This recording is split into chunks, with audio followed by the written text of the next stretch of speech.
जहां तक कांग्रेस पार्टी का सवाल है, मैं साफ साफ कहना चाहता हूं, और मेरे शब्दों पे भरोसा नहीं तो मैं देश को, लोगों को कहूं कुछ मत करो, सिर्फ लाल किले से कांग्रेस के प्रधानमंत्रियों के जो भाषण है, सिर्फ उन भाषणों का एनालिसिस कर लो, आपको साफ साफ लगेगा कि न उनके पास कोई सोच थी, न उनके पास कोई विजन था, और न ही कोई इच्छा शक्ति थी।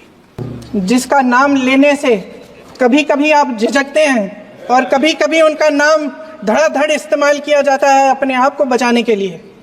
उन्होंने HAL, BHEL, SAIL, GAIL, ONGC, NTPC, railways, IIT, IIM, oil refinery, steel plant, तमाम PSU बनाए।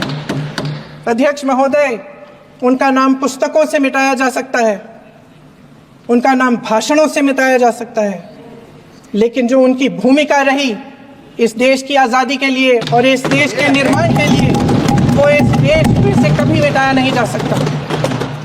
75 सालों में जनता का भरोसा रहा कि नीतियाँ बनेंगी तो जनता की भलाई के लिए बनेंगी। जल जंगल जमीन का अधिकार मिला आदिवासी भाई बहनों को। इंदिरा जी ने बैंकों का राष्ट्रीयकरण करवाया, खदानों का राष्ट्रीयकरण कराया। कांग्रेस और UPA की सरकारों में शिक्षा का, भोजन का अधिकार मिला। 75 सालों में जनता का भरोसा मिला। पहले संसद चलती थी तो जनता की उम्मीद होती थी कि सरकार महंगाई और बेरोजगारी पर चर्चा करेगी, कोई उपाय निकालेगी, कोई रास्ता निकालेगी। लोग मानते थे कि अगर कोई नई आर्थिक नीति बनेगी तो देश की अर्थव्यवस्था को मजबूत बनाने के लिए बनेगी, तो भारतीय बाजार को मजबूत बनाने के लिए बनेगी, उनके भविष्य को मजबूत बनाने के लिए बनेगी। किसान और आदिवासी भाई बहन भरोसा करते थे कि यदि जमीन के कानून में संशोधन होगा तो उन्हीं की भलाई के लिए होगा। आप नारी शक्ति की बात करते हैं। आज चुनाव की वजह से शायद इतनी बातचीत हो रही है नारी शक्ति के बारे में, क्योंकि हमारे संविधान ने महिलाओं को यह अधिकार दिया, उनकी शक्ति को परिवर्तित किया वोट में।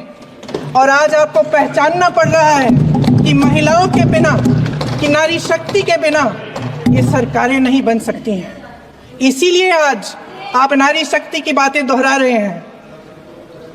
जो आप नारी शक्ति का अधिनियम लाए हैं उसको लागू क्यों नहीं करते?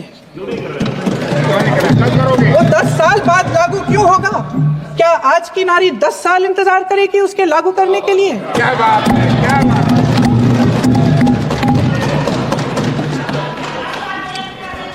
आज संसद में बैठे हुए सत्ता पक्ष के मेरे साथी ज्यादा से ज्यादा अतीत की बातें करते हैं।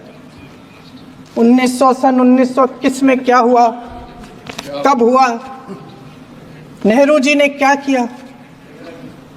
अरे वर्तमान की बात करिए, देश को बताइए आप क्या कर रहे हैं, आपकी जिम्मेदारी क्या है? कि सारी जिम्मेदारी जवाहरलाल नेहरू की है। अध्यक्ष महोदय जी, ये सरकार आर्थिक न्याय का सुरक्षा कवच तोड़ रही है। आज संसद में बैठी ये सरकार बेरोजगारी और महंगाई से जूझ रही हमारी जनता को क्या राहत दे रही है। कृषि के कानून भी बड़े बड़े उद्योगपतियों के लिए बन रहे हैं। सही MSP को छोड़िए, DAP तक नहीं मिल रहा है।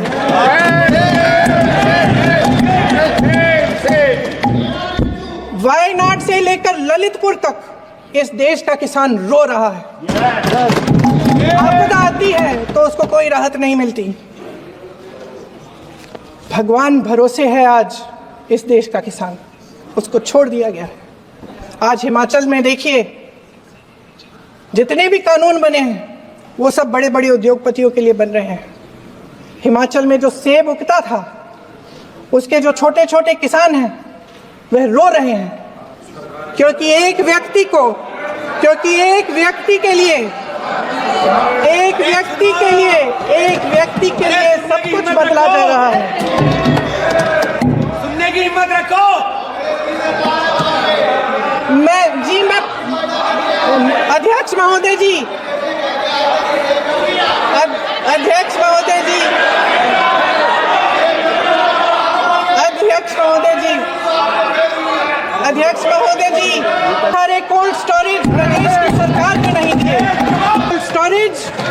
की सरकार ने दिए हैं।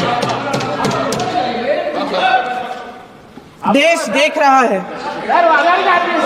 देश देख रहा है कि एक व्यक्ति को बचाने के लिए 142 करोड़ देश की जनता को नकारा जा रहा है। सारे बिजनेस, सारे संसाधन, सारी दौलत, सारे मौके एक ही व्यक्ति को सौंपे जा रहे हैं। सारे बंदरगाह, एयरपोर्ट्स, सड़कें, रेलवे का काम, कारखाने, खदानें, सरकारी कंपनियां सिर्फ एक व्यक्ति को दी जाए। जनता के मन में हमेशा ये विश्वास होता था कि अगर कुछ नहीं है तो संविधान हमारी सुरक्षा करेगा, मगर आज आम लोगों के बीच ये धारणा बनती चली जा रही है कि सरकार सिर्फ मुनाफे के लिए चल रही है। देश में बहुत तेजी से गैर बराबरी बढ़ रही है। जो गरीब है वो और गरीब हो रहा है, जो अमीर है वो और अमीर हो रहा है। इस सरकार ने आर्थिक न्याय की भी सुरक्षा कवच तोड़ दिया है। राजनीतिक न्याय की जब बात होती है, मेरे सत्ता पक्ष के साथी आज खड़े हुए और तमाम गिनती करने लग गए कि ऐसा हुआ वैसा हुआ, 1975 में जो हुआ, तो सीख लीजिए ना, आप भी सीख लीजिए। आप भी अपनी गलतियों के लिए माफी मांग लीजिए। आप भी बैलेट पे चुनाव कर लीजिए, आप भी बैलेट पे चुनाव कर लीजिए। दूध का दूध, पानी का पानी हो जाएगा। आप राजनीतिक न्याय की बात करते हैं, सरकारों को पैसों के बल पर गिरा देते हैं। मेरा आग्रह है कि अपन संविधान में सकारात्मक बोले।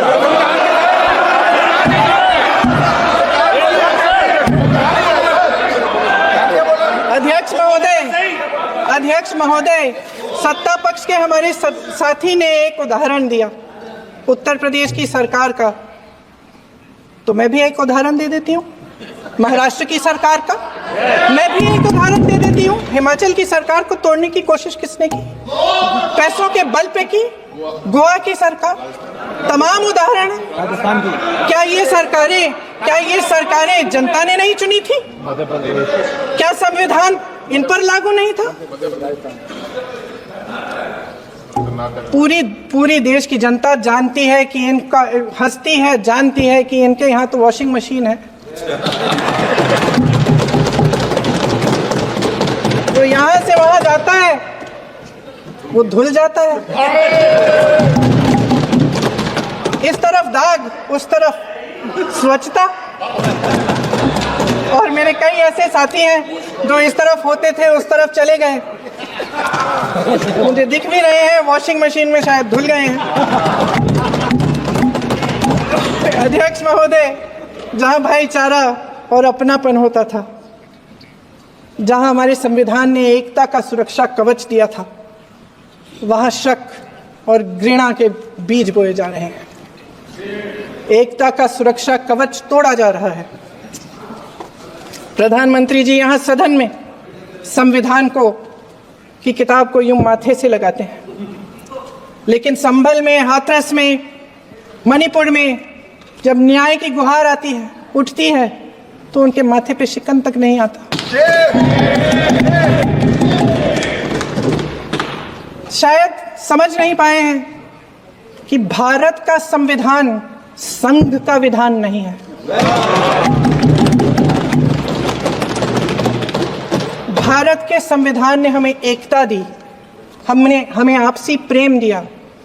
उस मोहब्बत की दुकान जिस पर आपको हंसी आती है, उसके साथ करोड़ों देशवासी चले। करोड़ों देशवासियों के दिल में एक दूसरे के लिए प्रेम है, घृणा नहीं है।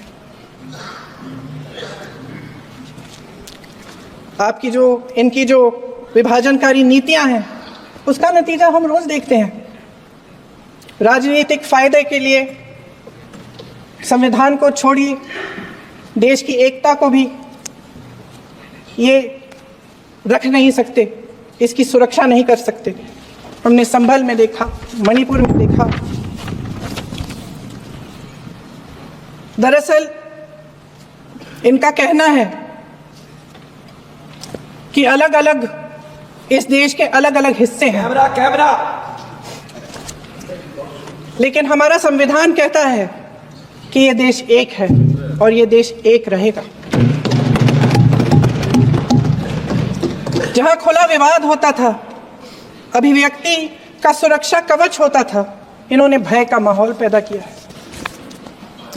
सत्ता पक्ष के मेरे साथी अक्सर 75 सालों की बात करते हैं, लेकिन इन 75 सालों में ये उम्मीद, आशा, ये अभिव्यक्ति की ज्योति कभी थमी नहीं, कभी बुझी नहीं।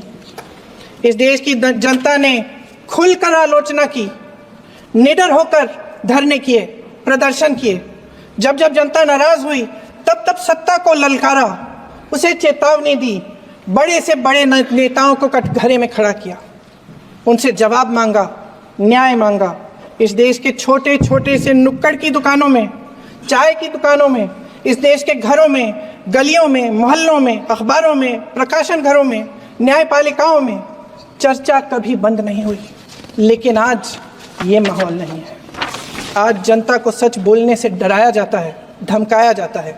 पत्रकार हो या विपक्ष का नेता हो या किसी यूनिवर्सिटी का प्रोफेसर हो, छात्र संघ हो या कर्मचारियों का संगठन हो, सबका मुंह बंद कराया जाता है। किसी पे ईडी, किसी पे सीबीआई, किसी पे इनकम टैक्स, फर्जी मुकदमे लगवाए जाते हैं, जेल में डाल दिया जाता है, विपक्षी नेताओं को जेल में डाल दिया जाता है, उनको सताया जाता है। किसी को नहीं छोड़ा इस सरकार ने। देशद्रोही कह कह के उत्तर प्रदेश में मुझे याद है कुछ अध्यापिकाएं प्रदर्शन कर रही थी, उन पर मुकदमा डाल दिया देशद्रोही का, उन्हें देशद्रोही कह दिया। इन्होंने देश का पूरा माहौल भय से भर दिया है। इनकी मीडिया की मशीन झूठ फैलाती है, तरह तरह के आरोप लगाती है, और शायद वह भी भय में ही है। महोदय, मैं इस सदन को याद दिलाना चाहती हूँ कि ऐसा डर का माहौल देश में अंग्रेजों के राज में था।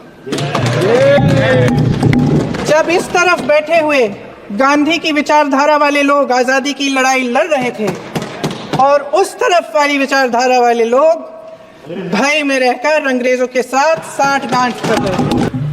अगर लोकसभा में ये नतीजे नहीं आए होते तो ये संविधान बदलने का काम भी शुरू कर लेते।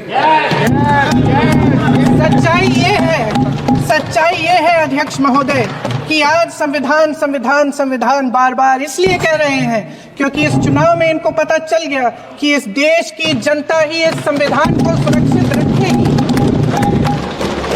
कि इस चुनाव में हारते हारते जीतने से इन्हें एहसास हुआ कि ये संविधान बदलने की बात इस देश में नहीं चलेगी। जदि आपंक आम भिडी भल लगा तेब आम चैनल को लाइक, शेयर और सब्सक्राइब करने को जमा भी भूलु नहीं।